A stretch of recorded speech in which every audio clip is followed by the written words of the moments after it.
discovery of insulin. Acoustics. New horizons in design, cities, buildings, and bodies. Literary gender benders. Bad books and how to spot them. There's a lot of them out there. Cross-cultural humor.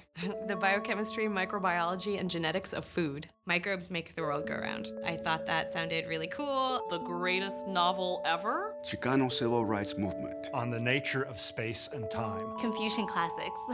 Procrastination theory and practice. Welcome to Berkeley. So when I came to Cal, I came because it was a big place with a lot of interesting things out there, a lot of different ideas and things to explore.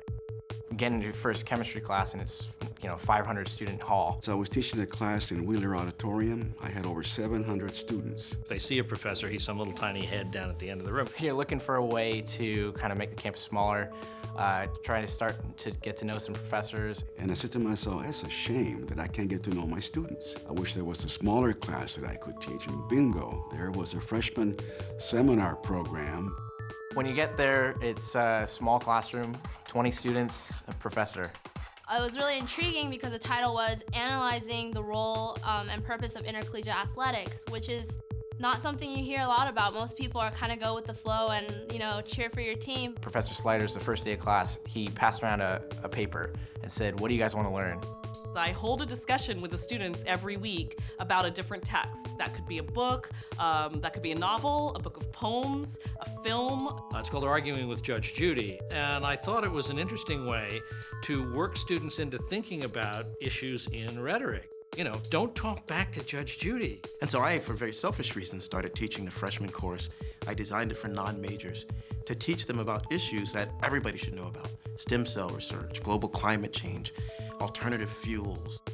It was a little bit intimidating at first, I guess, because you're there with these professors and, they're distinguishing, the peaks of their careers, and you're a freshman. I was a little bit nervous when I first went in because I'm used to really big lecture halls.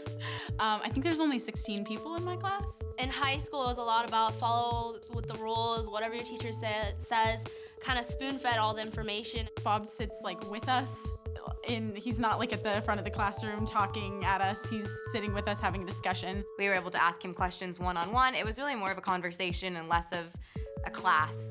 I get into these freshman seminars and professors are like, question it, question me, ask me everything and anything, and there's nothing that you leave the class feeling fulfilled. So as a professor who teaches graduate professional students in the School of Optometry, I'd been here a number of years, and I realized I had never taught an undergraduate at UC Berkeley. A vice provost asked me what freshman seminar I was teaching. And so I instantly said, why, one in vision, of course, right? And then went to find out how to make one. We actually got to go to the clinic, and we got to take pictures of our eyes, and it was really, really a cool experience because you get to see the technology at work. I got tenure a couple of years ago, and I'm teaching this seminar as basically a reward to myself because I wanted to teach about something that I'm passionate about, but not necessarily an expert. You can be playful, you can focus down very specifically on one topic and work hard on it. I taught that seminar so I could read those books.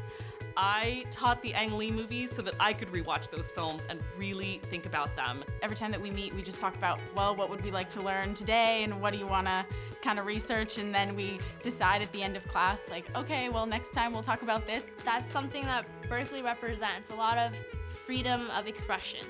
Now that fees have risen so dramatically since I first came here 20 years ago, I think the teaching mission of the university has become even more important because it's even more important for faculty to show students and their families and the state that we care about what they learn and we care about how we teach them.